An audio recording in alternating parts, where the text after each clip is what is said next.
Nagulat si Era matapos sabihin at malaman niya dito nga kay Felisa na ito palang kanilang tendera na si Ayla ay inutusan pala nila upang makabuo sila ng isang baby or ginawa nila itong baby maker.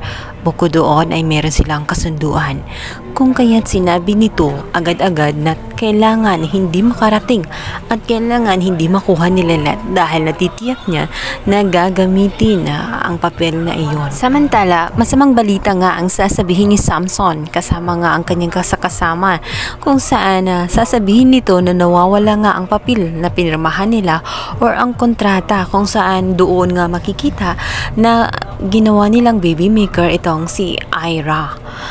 Kaya naman nagtataka at nagulat itong si Lelet. Hindi pwede na mawala yon dahil yon ang pinakadepensa nila. Kaya kailangan niyon hanapin. Kaya naman itong si Lelet ay hindi na nagdalawang isip.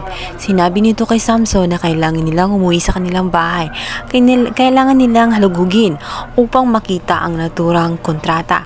Dahil yun ay kailangan nga nila itong si Ira. Kasama nga itong si Felisa saan nag-uusap sila. Nagulantang sila sa biglaang pagdating ni Lelet at nitong sila Samson. Naroon umano sila upang hanapin ang naturang kontrata kung saan pinagkasunduan nila na maging baby maker itong si Ira. Ni Felisa na kahit anong gawin nilang paghalughog sa buong bahay ay wala silang makikita sapagkat walang umano doon. Ang hindi alam kasi nila ay naitago na nga ni Felisa dahil natembrehan na agad siya ni Era na ayaw magpatalo sa kaso, lalong-lalo na at alam niya na si Lelet ang humawak. Ayaw niyan, maapakan naman ang kanyang prank. Sa kamilang banda, di pa naman itong si Trixie na tanggapin ang alok nitong si Era sa kanya kung saan pag-aaralan niya ang law. At dito nga ay susubukan niya dahil sa kanyang panibagong kaso tungkol sa concubinage dahil nalaman din ito na sa kasong iyon ay si Lelet ay magiging intern nga itong si Ino at sa tingin niya ay makakatulong sa kanya na kahit papaano ay mabigyan ng justice niya ang kaso na kailanman ay hindi niya nakuha ang hustansya dahil sa ginawa ni Lelet. Ilang banda, makauwi na nga itong sila Samson. Ngunit ang hindi alam nitong si Felisa ay naroon pa pala itong si Lelet na pinagmamasdan siya kung ano ang gagawin.